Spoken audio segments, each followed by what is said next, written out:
Tenho agora o prazer de vos apresentar Álvaro Beleza. O Álvaro é um reputado médico, é diretor do Serviço de Sangue do Hospital de Santa Maria, em Lisboa, é também professor na Faculdade de Medicina de Lisboa, é ainda presidente do Conselho Coordenador da SEDES. É uma voz constante e consistente na discussão pública da sociedade portuguesa e na vontade de um país mais justo. Álvaro, por favor, um aplauso.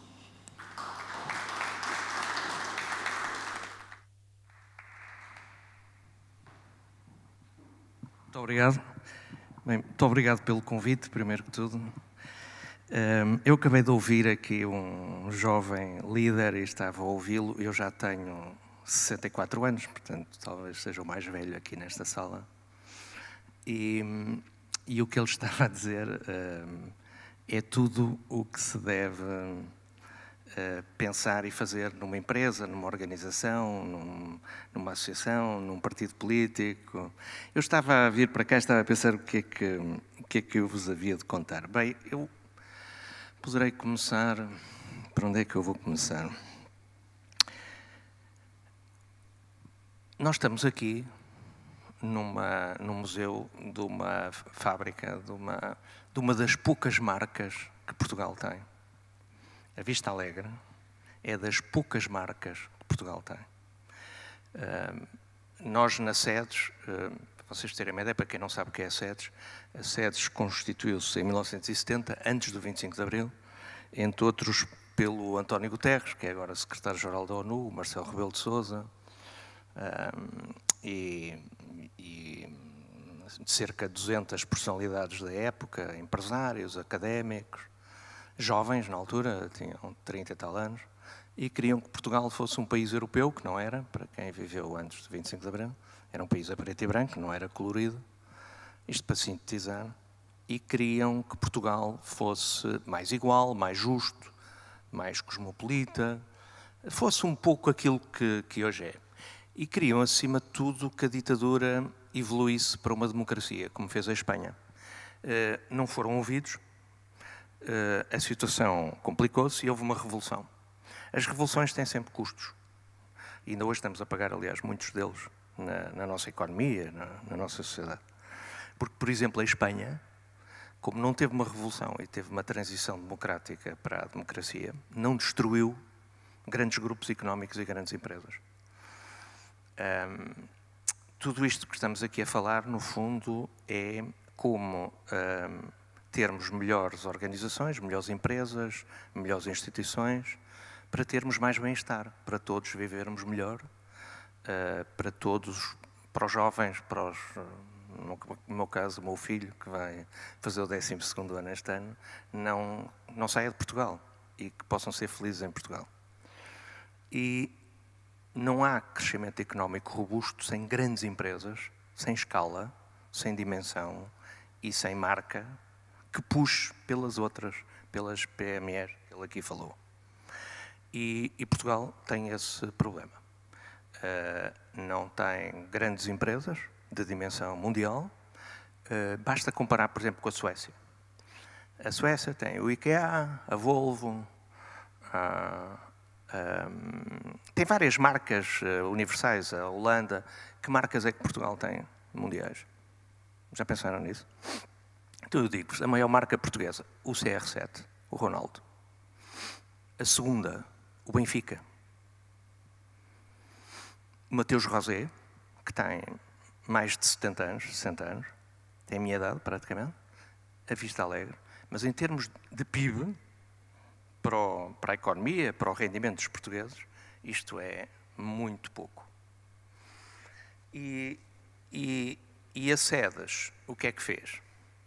Nestes 50 anos, juntamos cerca de 200 pessoas com experiência de grandes empresários. Nós temos na SEDES os grandes empresários todos, da Roundtable, da Sonai, do Vasco Melo, dos Mel, todos os grupos que ainda existem em Portugal com alguma dimensão, mas também outros.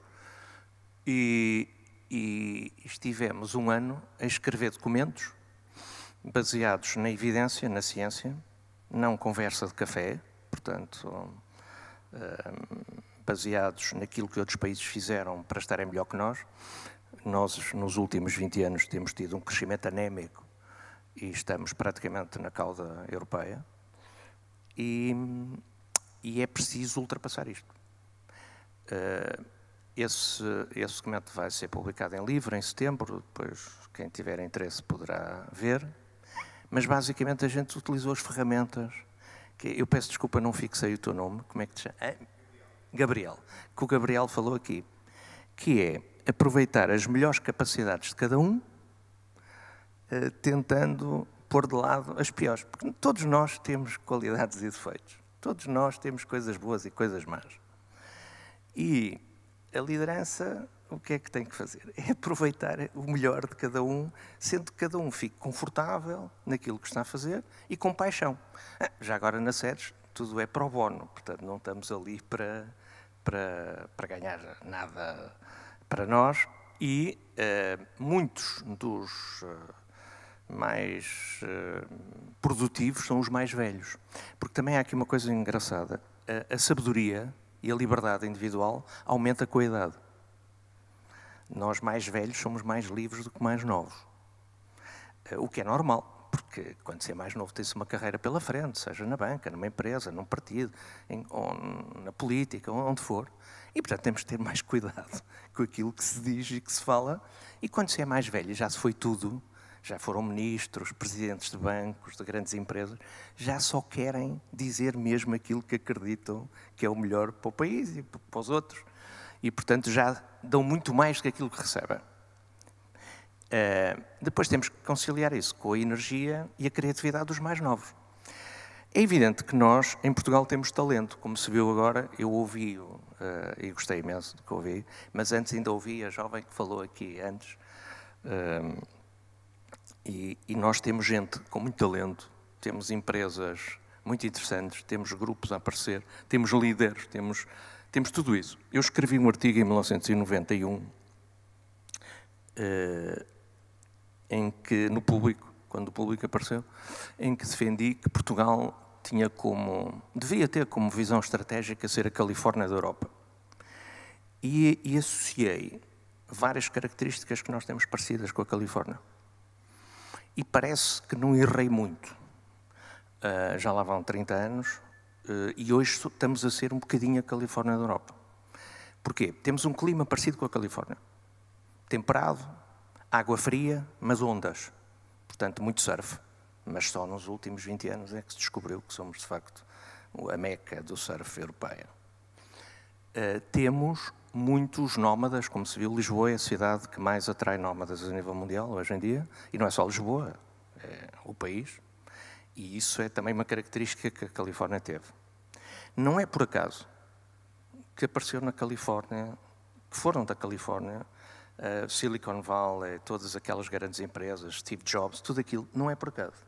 Porque isso tem a ver com espírito de risco, criatividade, be cool, tem a ver com as tendências dos anos 60, a evolução toda cultural da Califórnia, o espírito jovem, no fundo, da sociedade californiana, e Portugal tem condições extraordinárias nesse sentido hoje.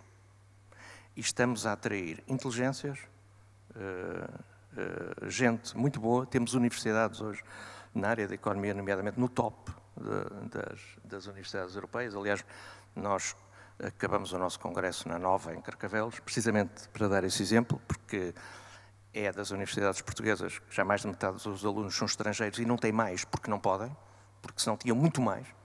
Tem milhares de jovens americanos, suecos, alemães que querem vir para cá estudar. Portanto, há aqui condições. E o que temos é que ter ambição. Nós temos muito em Portugal aquele espírito, tivemos sempre, do fado, do pessimismo, de ver sempre a coisa pela parte negativa, ver o copo meio cheio e não meio vazio. Ter sentido positivo, ser otimista, mas depois fazer aquilo que o Gabriel falou.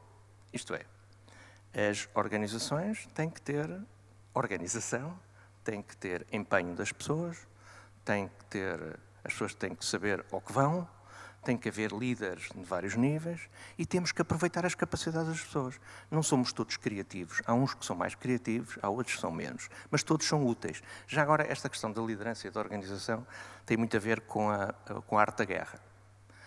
Eu estava a ouvi-lo e estava a pensar, o Napoleão, que foi dos maiores generais de sempre,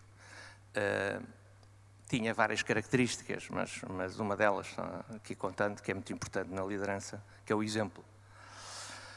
O Napoleão sabia perfeitamente que os grandes criativos, que os mais cultos, os mais ambiciosos, eram os generais, eram os oficiais, e que muitos dos soldados não tinham capacidade para muito mais do que dar tiros e combater na linha da frente. E esses eram os primeiros a morrer. Antigamente, nas batalhas, punham-se à frente, a infantaria, e as primeiras filas de infantaria morriam quase todos.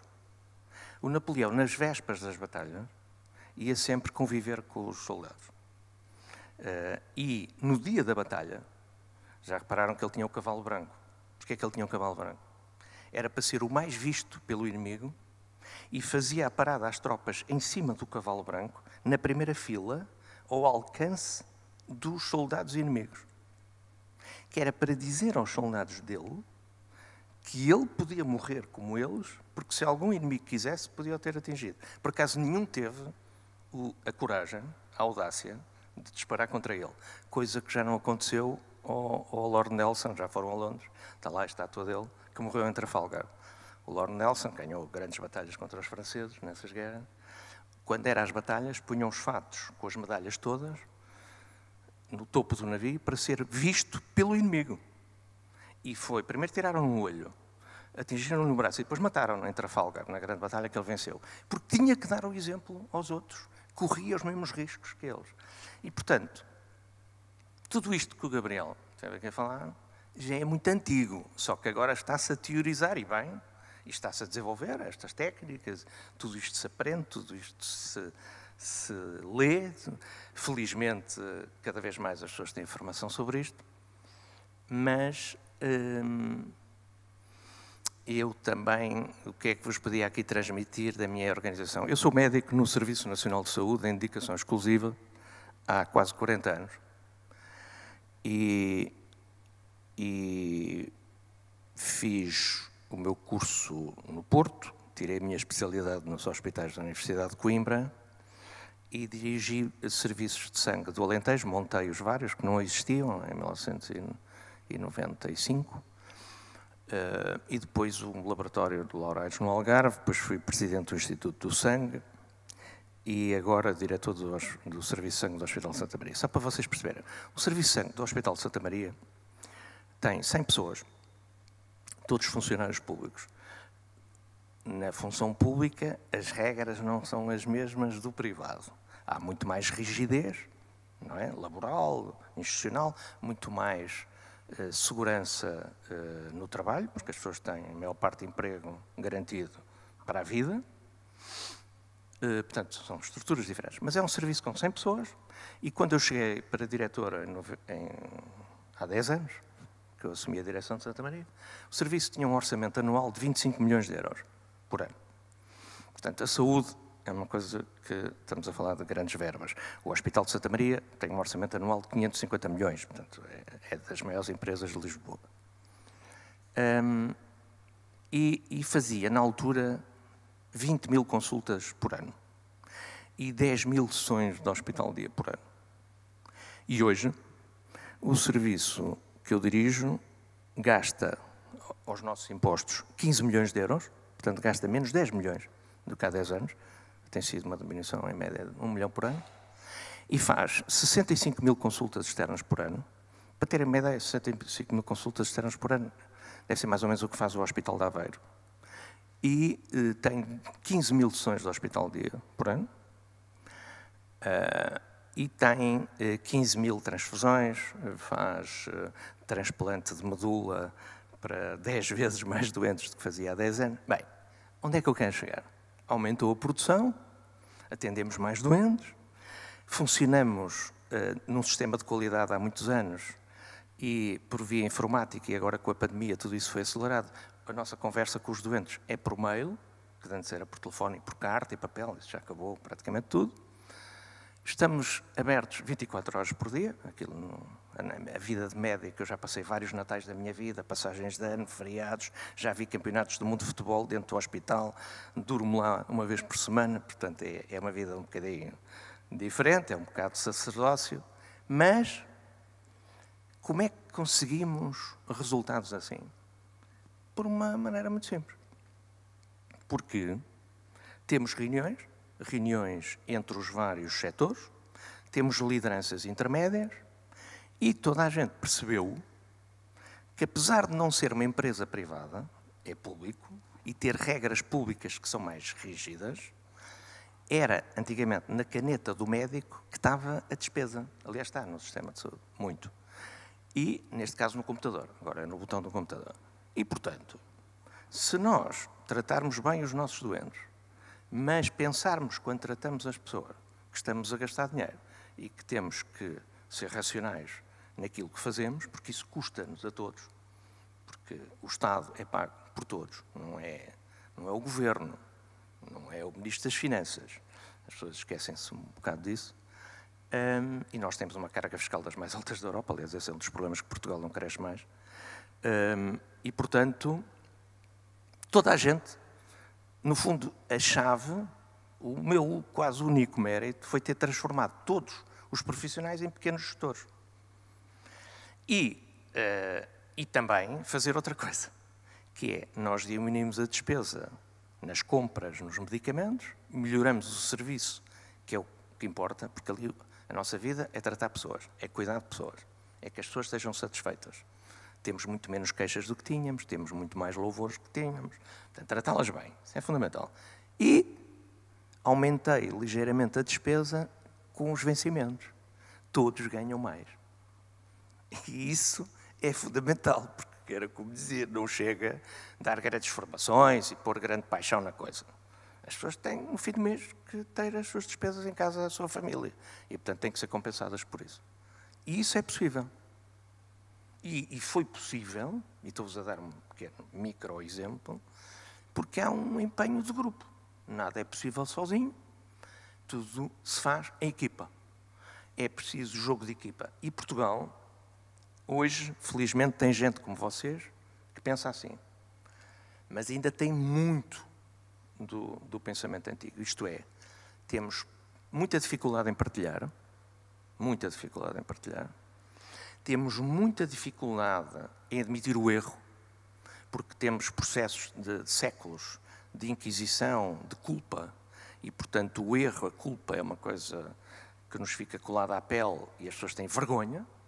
Portanto, temos que aprender a viver com o erro, a corrigir o erro, a ser humildes, a partilhar e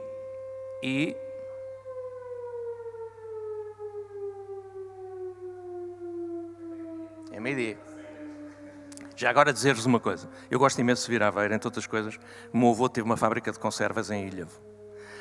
E eu, apesar de ser médico, nunca quis ir para a economia nem para negócios, mas eu era filho único e neto único, acompanhei sempre o meu avô, que foi um grande industrial. E se aprendi a trabalhar em recursos humanos foi da experiência que tive quando era miúdo. E lembro que uma coisa que o meu avô tinha é que conhecia todos os empregados, todos os funcionários, e tinha centenas, aqui em Lisboa, noutras fábricas, e conhecia-os todos pelo nome. E cumprimentava-os todos, a todos. E eu achava aquilo extraordinário, porque é assim que se faz, quer dizer, e estamos a falar anos 60, eu era miúdo, mas conheço isto aqui bem. E tenho muitas saudades desse tempo. O que é que, voltando àquilo que eu vos estava a dizer, nós precisamos de mais partilha, nós temos muito o país das quintas, por isso é que eu vos estava a falar da escala. Nós temos que ajudar as pequenas e médias empresas a fundirem-se a fazer grandes empresas. Um país sem grandes empresas, sem grande indústria, não vai lá. Falta-nos indústria de alto valor acrescentado. Indústria a sério. E Portugal agora tem uma oportunidade com esta questão como nós estamos a passar, da guerra. Como sabem, a guerra em Portugal, por falar em Napoleão, só cá chegou as guerras napoleónicas. E o Napoleão não veio, mandou para cá o Junot, e depois mandou mais 2, mas não tiveram grande sorte. Portugal, os Pirineus é uma grande barreira à guerra, e Portugal, assim como na Segunda Guerra, quando ficou neutro, teve vantagens na altura, competitivas, depois não aproveitou pós-Segunda Guerra, agora, nesta situação que veio para ficar, mesmo que haja acordo, há uma situação ali complicadíssima no centro da Europa e, portanto, Portugal e a Espanha, têm aqui uma capacidade de atração, de investimento interessante, que já se está a verificar, tenho informações nesse sentido. No imobiliário, o turismo está a disparar como nunca e as intenções de investimento, elas próprias, na indústria, porque hoje em dia, ou amanhã, uma fábrica de automóveis elétricos, ou de aviões, ou de material militar, porque a Europa vai ter que se armar, como se percebeu. Não é possível vivermos neste condomínio europeu se não tivermos uma defesa a sério. Porque haverá sempre um tirano como aquele, haverá outro, a história demonstra-nos, infelizmente, que pode fazer loucuras como aquelas. E, portanto, a indústria militar vai crescer. A própria Europa já decidiu que vai ter que ter mais autonomia industrial. Olha, por exemplo, na área da saúde e outras. E Portugal tem aqui condições de atração de investimento. Porque temos gente qualificada, temos bons trabalhadores, bons líderes, temos bom clima, temos boa comida. Isso também hoje é muito importante. Não é por acaso que nos Estados Unidos o estado que mais cresce é a Flórida. E temos a capacidade atrativa. Claro que, para isso é preciso criar escala. E para criar escala é preciso acabar um bocadinho com aquele espírito da quinta. Isto é, todos querem ter uma pequena ou média empresa, mas ser dele, do que se juntarem todos e fazer uma grande empresa. E compete ao poder político, e agora vamos entrar na política, compete a quem decide dar incentivos a que se crie escala. E já agora acabar com aquela frase, com aquela palavra que o Camões acabou nos Lusíadas, que é inveja. Não temos que ter inveja. Se o meu vizinho do lado é melhor que eu e voa mais alto, é deixá-lo voar. Porque se ele voar, eu ganho também com isso. É isso que temos que perceber. E ao mesmo tempo perceber, aqueles que voam mais alto, que temos o dever de não deixar ninguém para trás. E tratar daqueles que não são tão inteligentes, que não são tão capazes e que ficam para trás. Por isso é que temos um Estado Social que trata deles. Agora, uns não podem puxar para baixo os outros. E esse é o problema que nós temos. Nós estamos a nivelar o país por baixo. E estamos a puxar, às vezes, com regras, inflexibilidade laboral, outras. A puxar para baixo. Não pode. Nós temos que deixar a liberdade das empresas, a criatividade. Nós temos que permitir, temos que ser mais flexíveis, mais rápidos, menos invejosos, estarmos mais satisfeitos com o sucesso do outro, porque o sucesso do outro é o nosso sucesso. Portanto, isto no fundo são tarefas que têm a ver com a cultura, com a maneira de ver o país, o mundo, a nossa vida. E eu, para não vos maçar muito, o que é que vos posso dizer? Estou muito otimista em relação a Portugal, porque acho que as novas gerações são muito assim. Felizmente, eu penso que o ensino melhorou muito. Portugal tem, e esta nova geração tem qualificações como nunca tiveram, as minhas gerações e outras, e também porque vivemos num mundo global, temos uma enciclopédia nas redes e tudo isso. Portanto, as pessoas hoje têm muito mais informação, sabem muito mais do mundo, somos todos mais cosmopolitas e portanto, temos condições. Somos um povo moderado, um país com clima moderado, com um sistema político moderado, estável. Temos condições absolutamente únicas para, em vez de estarmos na cauda da Europa, estarmos no top 10 da Europa. Se estamos no futebol e noutras áreas que falaste aqui bem, também temos que estar na economia. Agora, meus queridos amigos, sem crescimento económico, a sério, à irlandesa, à checa, não é possível. E isso tem que ser a nossa tarefa principal. Crescer mais, para que as empresas cresçam mais, só há crescimento económico com empresas, com empreendedores, com líderes empreendedores, com espírito de risco. E depois compete ao governo não atrapalhar, deixar voar e criar condições, quando seja para ajudar a que isso seja. Às vezes ajudar é não atrapalhar. Às vezes é. Às vezes nós em Portugal temos demasiado governo, demasiado Estado, e temos déficit de sociedade civil, déficit de empresas e empreendedores, e, portanto, temos aqui que mudar muita coisa se queremos. Temos que mudar de vida e temos que aproveitar as oportunidades que temos, e temos oportunidades, e só não fazemos se não quisermos. Depois, com aquilo que o Gabriel disse, com regras, com organização, está tudo escrito, está tudo estudado, não há que inventar. Sinceramente, não há que inventar. É seguir estas boas regras e o futuro é com certeza brilhará, não é? Como o sol de hoje, como o Portugal tem um sol fantástico, só pode brilhar, só depende de nós. Muito obrigado pelo convite, muitos parabéns pela vossa iniciativa.